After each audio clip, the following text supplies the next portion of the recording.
Hey everyone, and welcome back to another episode of Mental Wealth, where we work on the person that you are as a mama, as a woman, as a human, so that you don't pass down any baggage you don't want to pass down to the kids, right? That's right. We're in charge of us. Right, We're because in there's some charge good of what stuff. we bring to the table. Right, and that goes right along with what I was about to say, is there's some good stuff we want to pass along. Absolutely. It's up to us. It's our choice what we can do now, even no matter what our circumstances were back then. Like that. I like that. You know, that helps. I love talking to you because, well, for a lot of different reasons, but one of the reasons is because it's so easy to guilt ourselves and drown in what used to be or what happened in the past or the choices that I made in the past. And I love how your approach is, hey man, it's a brand new day. We can make different choices today. And we can, continue to make different choices going forward. And that's really what the show is about. Yeah, it is. And it's not a simple thing, right?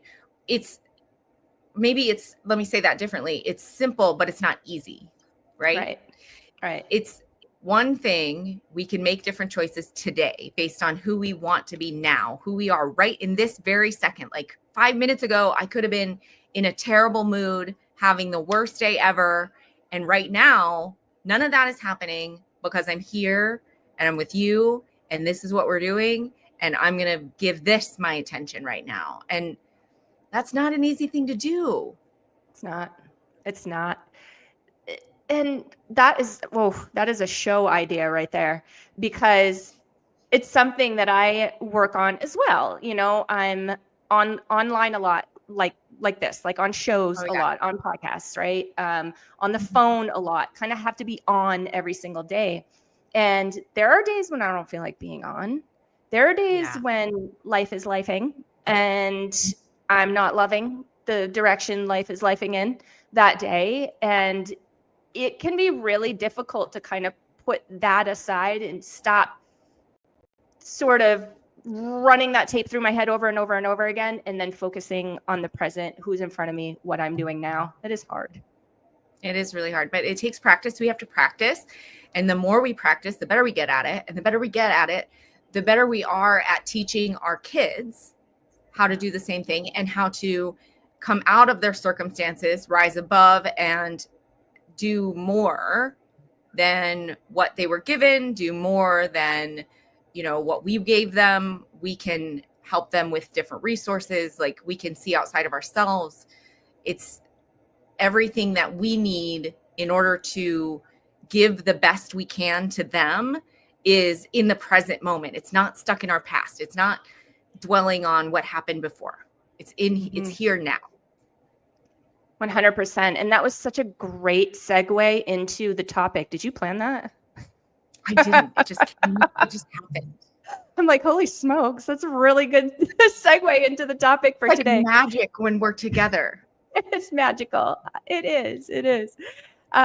So oftentimes what we do is we'll have a topic that we chat about, and usually that topic, or I would say most of the time, that topic is what's trending, like what we're seeing with moms out there in social media land, what we're seeing throughout our own social circle that moms are dealing with, that women are dealing with, is often where we pull our topics. The other way that we get topics, and this is, I love this, honestly, and I get such great feedback from this, so I love it when we do it, is the Facebook group Mom Nation AZ it's very active. And there's a lot of mamas in there that I love this, that feel like it's a safe enough space, that feel comfortable enough to share some pretty deep stuff and get feedback from, what they may be dealing with. And so today is one of those days where we're going to take a peek at a post that just came out, wasn't too long ago, that hits me pretty close to home. And, I didn't ask you how close it hits you or how you feel about it, but I'm sure that we'll find out as we move forward. I'm going to pull it up on the screen here and read it for everybody. It's a bit of a long one, so just stick with me. But oh yeah, so this came out on March 10th, so like 10 Okay. days ago. Just And last you know week, what? yeah. Yeah, and I see a lot of this topic, Mhm. especially with the work that I do with divorcing couples. Obviously, Mhm. I see a lot of it just in my world, but I think in general, this is a big topic, and people Yeah. are talking about it. People are, unfortunately, marriages end, and there are children that were, that came from that marriage, came from that union, and they are dealing with the split in all sorts of different ways. Uh, Mhm. and this particular gal is having a little bit of difficulty. The mom Yeah. is as well, because she just really wants to help her daughter. And I mean, Yeah. who doesn't as a parent? Oh gosh. Yeah. So I'll read it again. Stick with me here. It's a little bit of a longie. She begins by saying, "Please, no drama or judgment. I am sincerely seeking advice." I'm sorry that she felt that she needed to say that. Um, because really and truly, she poured her heart out here. "I am Yeah. just a single mom seeking help. I need help, but I don't know how to put everything together. My ex-husband and I have been divorced for a long time, but we have never been able to get along. The ongoing conflict is now severely affecting our 12-year-old daughter. She has been going back and forth between two homes since she was little. Her dad remarried a couple of years ago, and she doesn't get along with her stepmother either. It is very difficult to communicate with her father, as it is only his way or no way. Her father is not willing to listen to anyone. For years, I have taken her to counseling. Her father used to attend at the beginning, but after the counselor told him about what he should not do, he got upset and is not going back to see counseling again. I still continue taking her to see the counselor, but things have not improved. She used to be happy, smiling, and full of life, but in the past couple of years, she has changed dramatically. Now she's Mhm. moody, easily angered, and appears perpetually sad. She's depressed. She struggles at school, failing many classes, and nothing seems to matter to her anymore, except for the brief comfort of talking with her friends over the phone. She often confesses that she cries alone at night, suffers from stomach pain due to depression, has lost her appetite, sleeps poorly, and is constantly tired. She tells me that no one understands her, yet she can't fully explain why she feels this way, only that she is deeply depressed and in pain. When asked what would make her feel better, she simply replies, "I don't know. I don't know why I just can't find my way back to being happy." Ugh, heartbreaking. I try everything I can to support her and give her everything she needs, yet I know it is not enough. I can't do this alone. It's killing me to see her feeling this way all the time. She said that she has repeatedly told her father about her depression too, but he doesn't care. She even admitted that she has tried to harm herself at her dad's home, but he didn't care. She feels that everyone, her grandparents, her dad, and I, assume her struggles are solely due to poor academic performance. However, for her, it's much deeper. She's overwhelmed by sadness and depression, unable to rediscover happiness, which leads her to neglect everything that truly matters, including her education and daily life. I understand that her issues run much deeper than just academics. The constant conflict between her father and me is taking a toll on her, yet no one seems willing to address the underlying problem. I'm at a loss for how to make her father understand that things need to change. She feels unloved. At her father's home, she's left to take care of herself. He never even checks on her in the morning to see if she's awake or heading off to school. Regardless of the weather, whether it's hot or rainy, she walks to and from school alone. Even when she's sick, he shows no concern. When she gets bad grades, he only grounds her, which has left her feeling that nothing matters. I desperately Mhm. want to help her. I'd love for her to move in with me and attend school near my home, but I know her father would never approve and would fight hard against it. He's never been willing to compromise. I desperately want to help my daughter, but I feel like I'm fighting this battle alone. Her father refuses to collaborate on her needs, and I struggle to communicate with him. Honestly, I'm even afraid of him. I'm afraid to write him, as it always comes back with negative uh, traumatic response. I have been avoiding talking to him if I don't have to because of my fear. His narcissistic behavior, combined with the trauma we both have experienced over the years, has left us profoundly hurt. I'm not looking for drama. I just need real advice on how to help my daughter and navigate the situation. Additionally, I would appreciate any recommendations for a qualified psychologist who accepts certain insurance, as I want to change the doctor for her. Any recommendations, please? Goodness gracious. Yikes, right? It's a really tough situation. Yeah, it's so hard. I think about, the little girl who is feeling isolated and hurt and unloved, as mom says. And, it just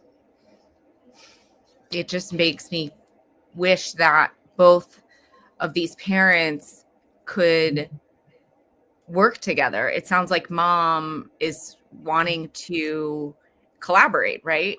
And that that dad doesn't want to collaborate or connect, and that makes it really, really tough. I mean, I think that's the ultimate goal, right? Would be for mom and dad to work together to get to a place where they can both support daughter's needs.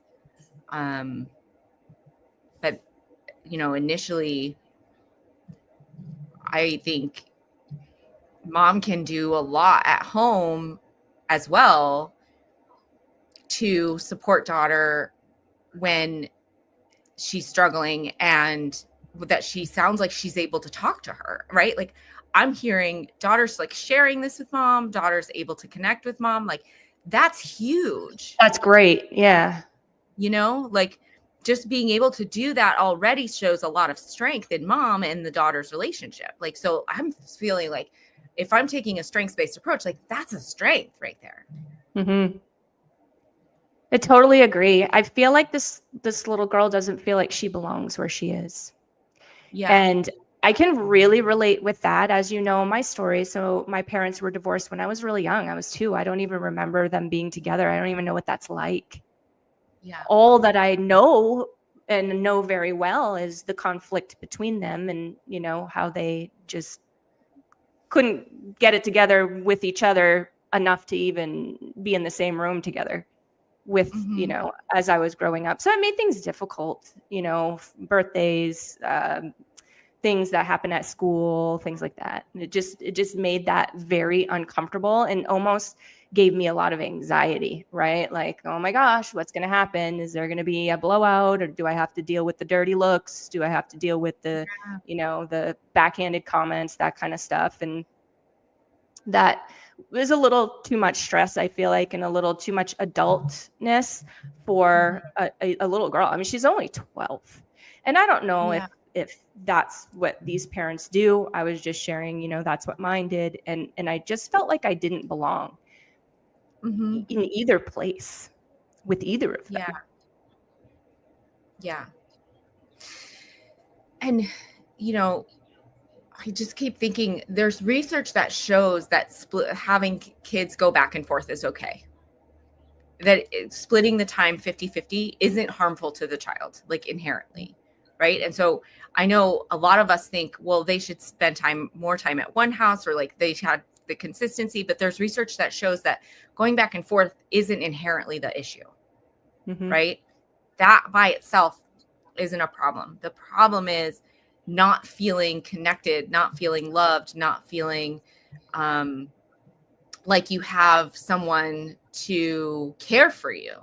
Like where she's saying, mom is saying that there's like that dad's not checking on daughter for first getting ready for school, or that she's tried to hurt herself even, and that he didn't really respond. Like, I'm wondering, what else are we doing for daughter to make sure that she's safe and to make sure that she's secure, right? Anytime we're talking about self-harm, anytime we're talking about like thoughts of suicide, we need professional help. We need to have an assessment, and we need to be able to get care right away.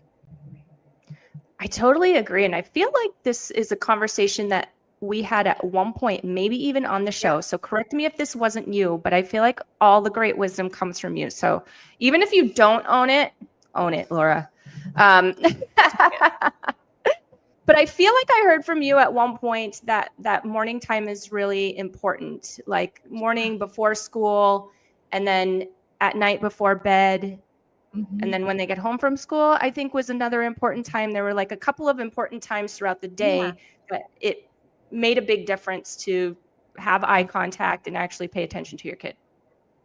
Yeah. Feeding, grooming, and bedtime. Okay. So like morning time is when we're getting ready, right? But that's like, you nailed it, right? Like the morning is when we're kind of grooming and we're getting ready and we're doing all those things. Eating time, like after school, we have dinner, we have lunch together, whatever. And then at bedtime is when, we're kind of saying goodbye, saying goodnight, and that parting ways can be really hard. So the reason why these things are important is because grooming activities actually biologically release a bonding chemical called oxytocin in our brain. And that bonding chemical is what connects a parent to a child. And it allows our brains to say like, oh, it's an endorphin. It's an internal natural endorphin. And an endorphin relieves pain, it relieves suffering. It like lets us feel relaxed. It lets us feel, it's like a warm hug, right? It's like naturally releasing a warm hug in our body. That's what endorphins do. And so if we can provide that to our child, like brushing her hair, braiding her hair, just doing some morning stuff can be really helpful. Picking out her outfit, just like connecting in the morning can be really helpful to boost her mood and help relieve some of her suffering. You don't have to explicitly say that to them, right? You're not saying like, oh, I'm going to do this for you so that you feel better. You're just going to do it, right? Organically, naturally, you're just going to connect with the child in the morning before school.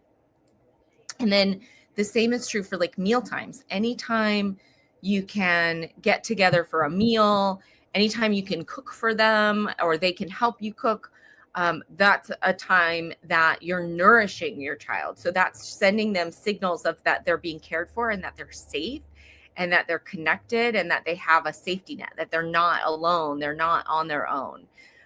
So those are two major things that you can do is connecting during those times. I feel like their mood. It makes so much sense because those things that you just said are like big bonding moments when your child's an infant, right? Yeah, that's right. That's right. They depend on you at those times more than any other. And that I feel like, obviously maybe changes when they're adults or maybe not. I don't know. I still kind of like it. But she's still a little girl. She's a little kid. She's only 12. I have an 11-year-old, so I can totally relate with this age. And, with my guy, he wants to be independent, but he still really loves it when mom checks on him and makes sure, he's put his deodorant on, he's brushed his teeth. He has earrings now, so he's cared for his earrings, you know what I mean? Yeah. And he likes that. And quite honestly, I do too. And I feel like it is, bonding time for us and kind of special moments for us. But if this little lady isn't getting that, and I get it. I lived with my dad for a while too when I was that age. He didn't do any of that stuff.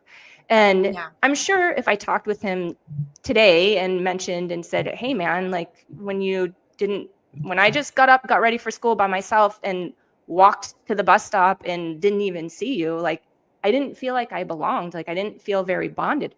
I'm sure he would cry and be like, oh my gosh, that was not my intention. I just thought you were a big girl and you just handle it. And you didn't want dad to do anything. You know what I mean? I'm sure he would say that. It wasn't his intention. But I really needed it at that time. And I really felt disconnected. Yeah. I get that. I think as parents, we see when our kids get old enough to like do stuff on their own, especially dads, I think. And I don't know, I don't have like a scientific backed, study that's going to tell me that this is true, but I think especially dads are focused more on independence and focused more on you can do this on your own. You don't need help.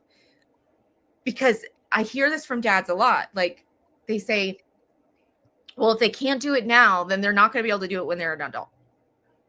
Oh dear. Dads are like really focused on making sure that their children are not bad adults, like Mhm. that they're capable, that they're like able to like go forward in life and like get along and get all the things done, right? Like I hear it all the time, like, well, if they're acting like this now, they're gonna act like this as an adult, and that's, nobody wants that, right? Like if they're whining or if they're crying or if they're complaining or if they're, you know, needing support or needing help, like, or, you know, if they are not getting good grades, like I hear that all the time from dads.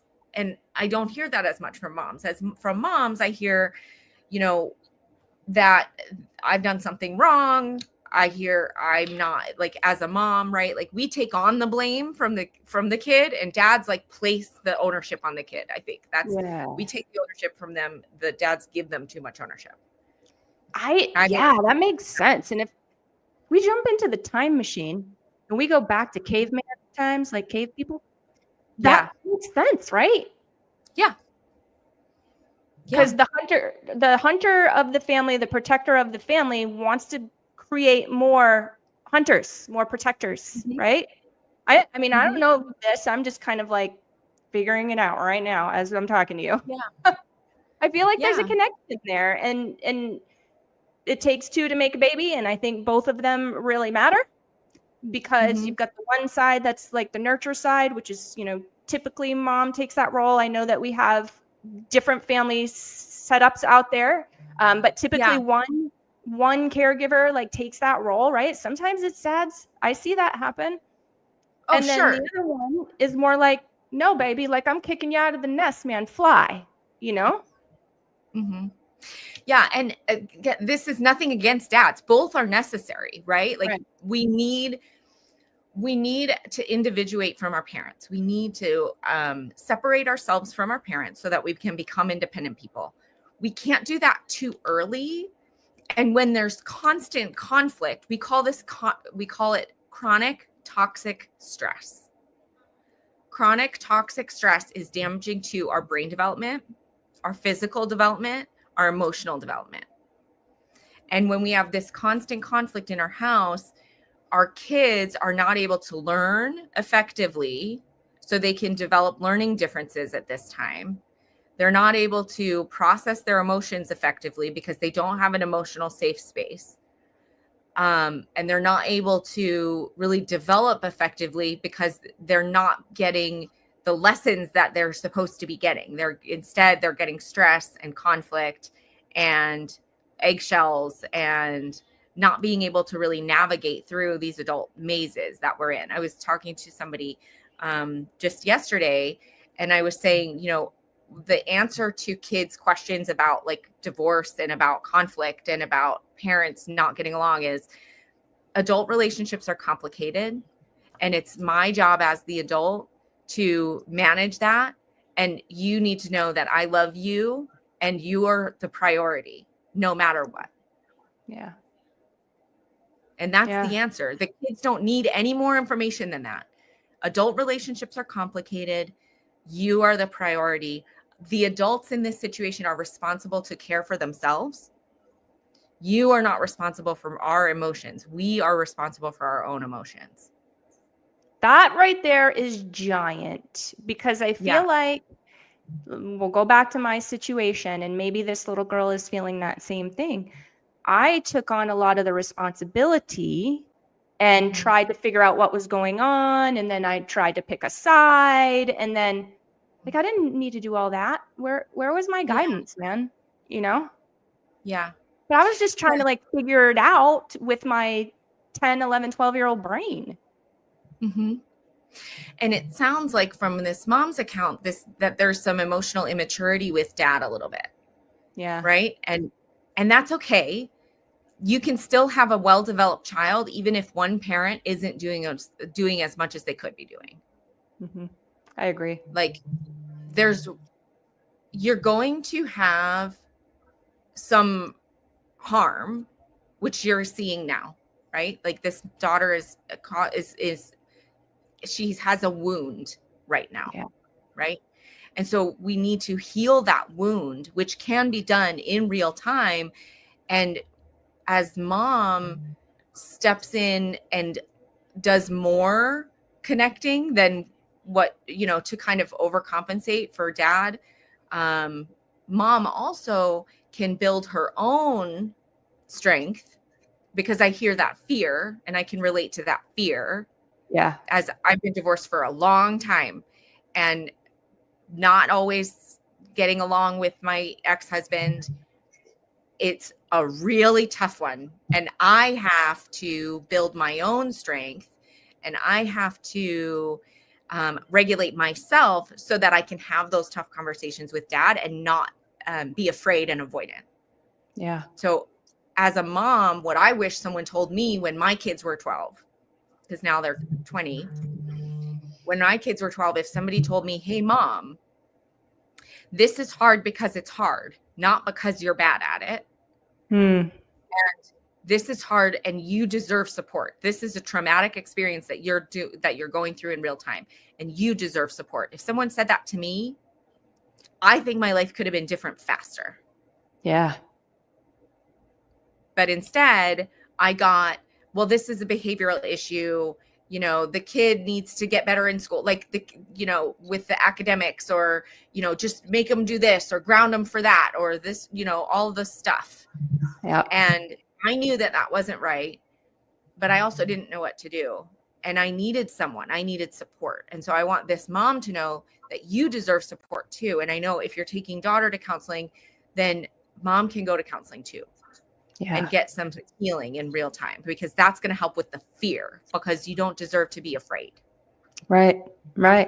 And that probably will also, and I'm not saying that this mom is not confident, but that may help if she's feeling underconfident or less confident than she could be. That will help with her confidence level too. And you and I both know, once you get a little confidence under your belt, the world just changes for you. Mm-hmm.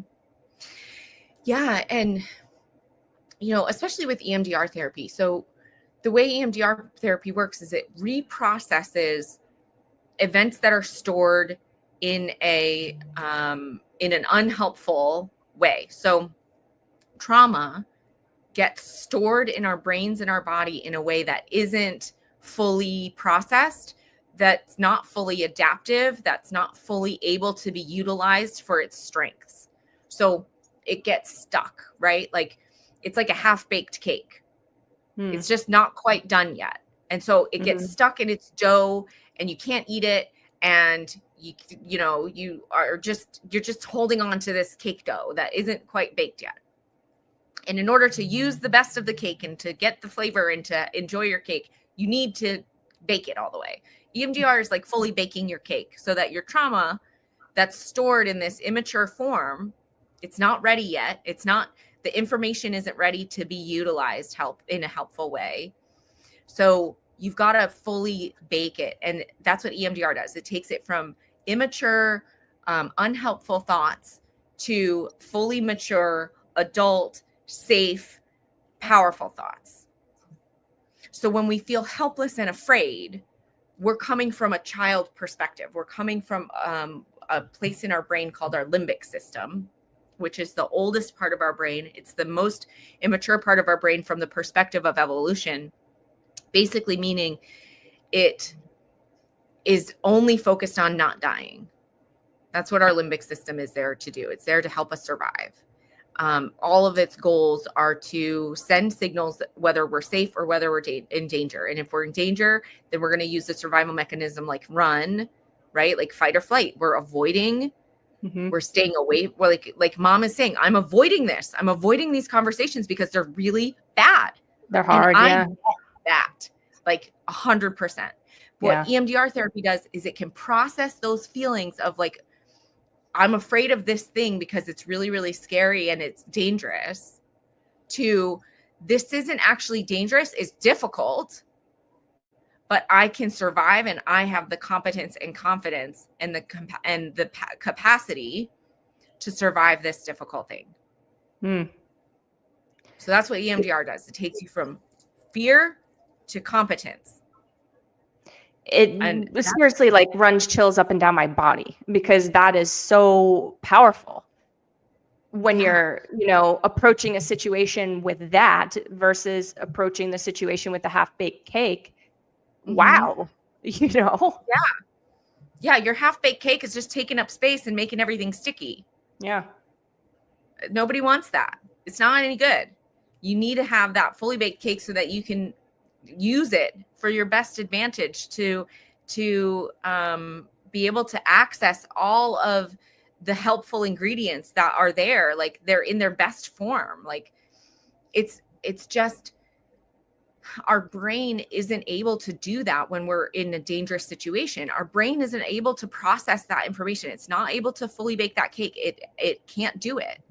So we have to do that in a safe space. And that's where therapy is. That's what therapy is for, is that safe space to finish up the process. It sounds like the mom in this situation is looking for a different counselor or somebody different for her daughter. And I don't recall in the post if she said why. But my question to you is, and I don't know if this is answerable, but is a 12-year-old, is that a good candidate for this type of therapy that you're talking about, or is that more for adults? Yeah, for sure. Kids can do EMDR. Kids can do lots of creative ways to do EMDR with kids. EMDR's primary mechanism is bilateral stimulation, which is just a fancy way of saying movement on both sides.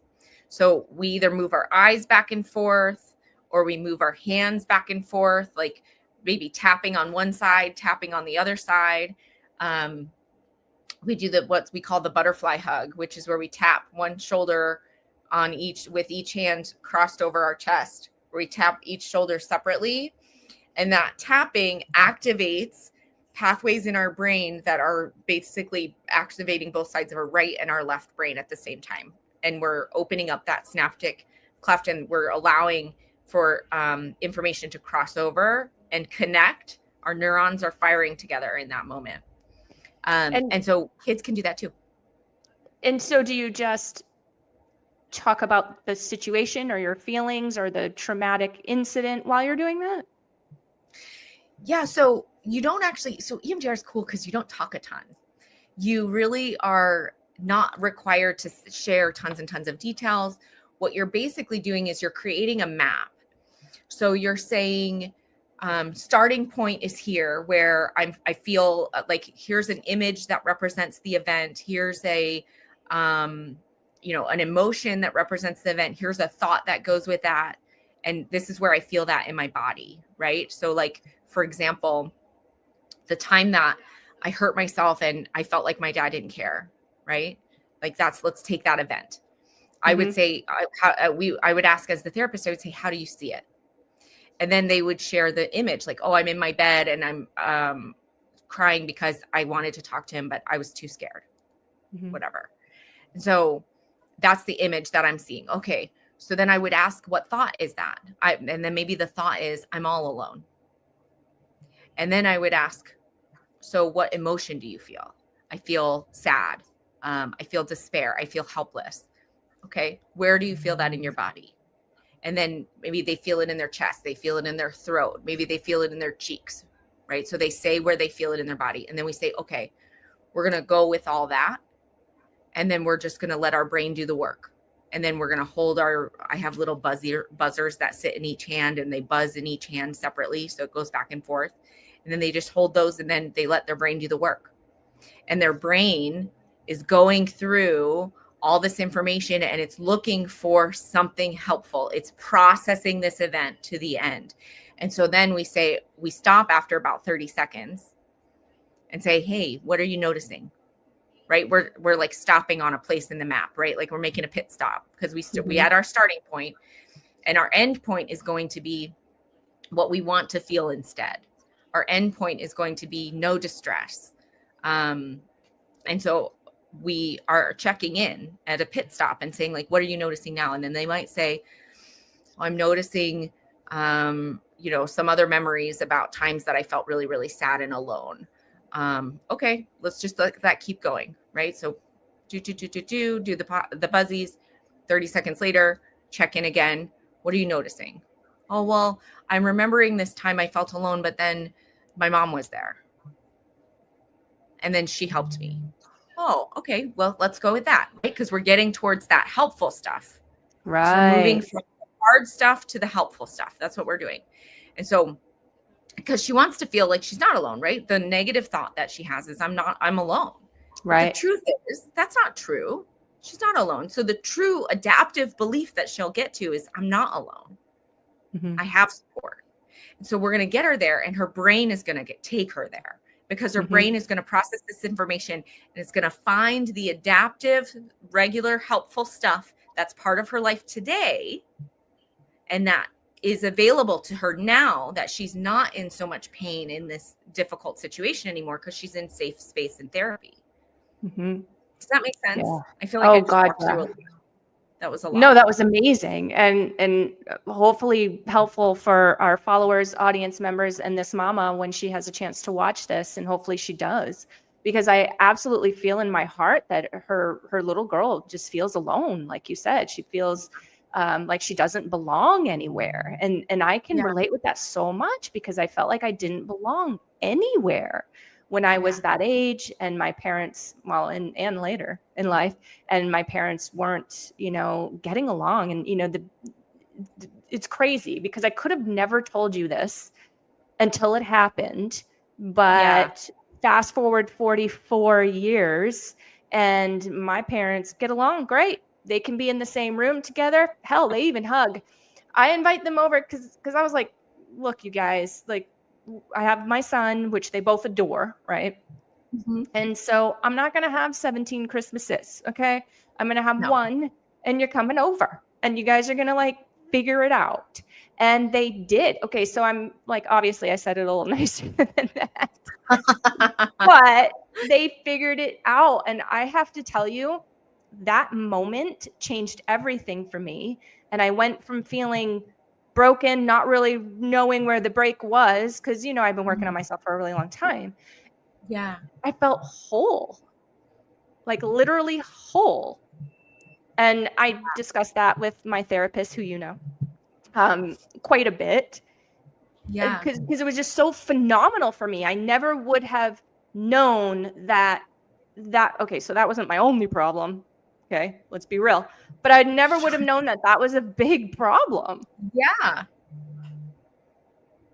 And it was like not obviously very easy for them, I'm sure, because they had to dust off some, feelings and thoughts that they had about one another in order to do that. But they get along great. And it's the coolest thing for me to see. And it's not like I hang out with the both of them very much, but there was this one time that my mom's a nurse, that. And so, and my dad just had a stroke several months ago, really bad. And so my mom's been kind of helping out a little bit, which is amazing. She doesn't have to do that. And it's been really supportive and great for me, because I'm kind of stepping into new territory with my dad getting a little bit older, and me I'm the oldest of, it's just my brother and I'm the oldest. And so I'm the one, the oldest always seems to take the reins for some unknown reason. And this was a crazy moment. I should have taken a picture and like sent it to you. But we're all three of us are sitting on my couch together, just the three of us. And we were talking about one of his appointments or something, like just a simple conversation. It wasn't anything intense. And I just took a step back in my head. I let them, they were talking, whatever. And I just looked and I was like, this is the first time and the first place that our family has been together, like just us three. Like, I'm going to totally lose it. But our family has been together in 46 years, my entire existence.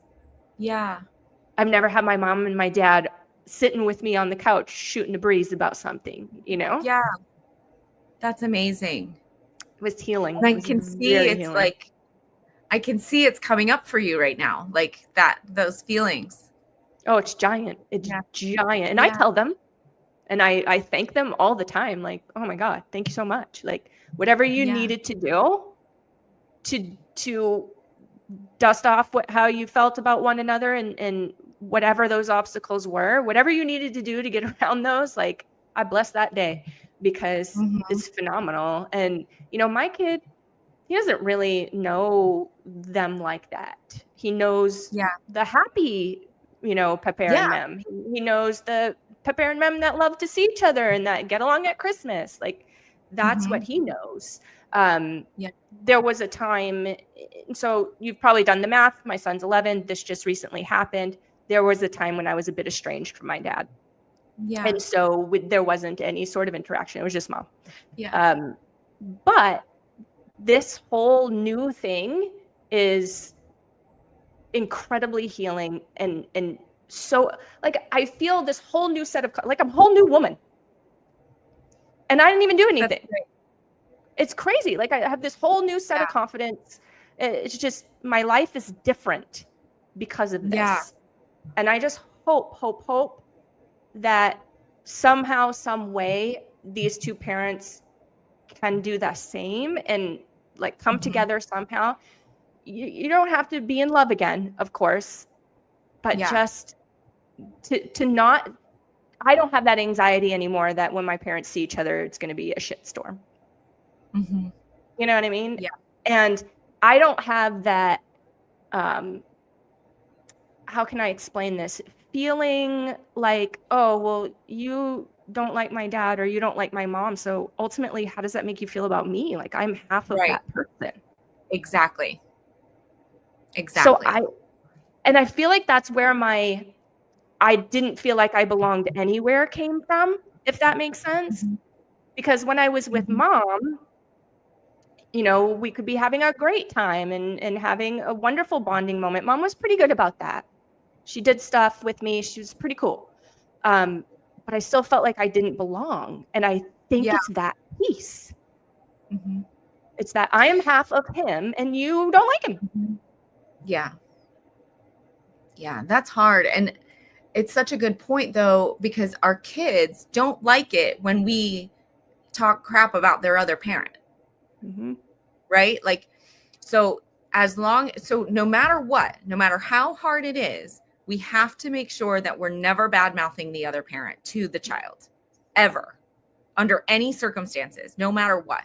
It's so important because they will take that personally. And they do, even if they don't know it. Like, I probably would have never been able to verbalize that.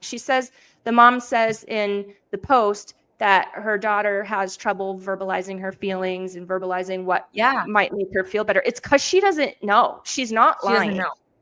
Right. That's right. Yeah. She doesn't know. And that's okay. Yeah. Yeah. Whew. All right. Ooh, where are the tissues? What I was just seriously, usually I have a box of tissues on my desk. And today when we started the show, I was looking around and I was like, shoot, no tissues. Uh-oh. Here we go. This is a doozy. Laura's making me cry again. It's all right, Laura. I know. I'm sorry about that. I love you. I didn't mean to make you cry.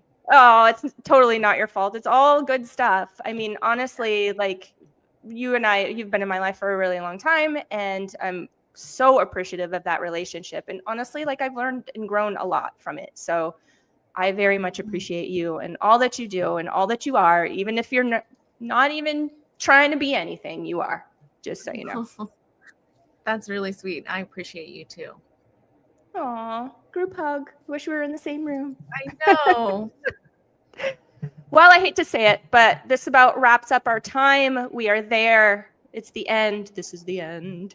But I feel like this was a really great conversation. And I really hope that, in fact, I mean, I know it's going to touch some hearts out there from our followers, from our audience members, because I know there's a lot of moms that are in, maybe different phases of this particular situation, but they're going through it, or they're just about to embark upon it, or they're looking back and they're feeling some guilt about maybe the decisions that they made during it. And I just really hope that this was helpful to wherever you are in whatever part of this process you are in, mamas out there. So hopefully. Yeah. And I hope this mom, I hope she really is hanging in there and knows that there's more she can do than she realizes. And just to make some of those small efforts, like we talked about today, you know, they can make a really big difference if we take those specific times and spend them with the kids, and we just do things really intentionally and stay present and keep showing up. That's what they need. Yeah, agreed. All right, Miss Laura. Well, until next time. Until next time. It's never goodbye. It's always until next time. That's true. I love that. And if you I'll guys see want you to, soon. exactly, it's always see you soon. If you guys want to check out any of our previous episodes, Laura and I have been doing this for a really long time. It is our favorite time of the month. We usually say that. So hop onto our YouTube channel. You can scroll down just a little bit and you will see the mental wealth playlist. It's bright yellow, so you can't miss it. Our YouTube handle is at Mom Nation USA. If you prefer the podcast style, maybe you drive a lot like I have been doing lately. Oh my gosh. I love me some podcasts for all of that. Seriously. You can, on your favorite podcast platform, do a quick search for Mom Nation Talk Radio. There you will find us and the lovely Laura. Like, subscribe, download, notify, all the things. We appreciate it. And we will see you next time.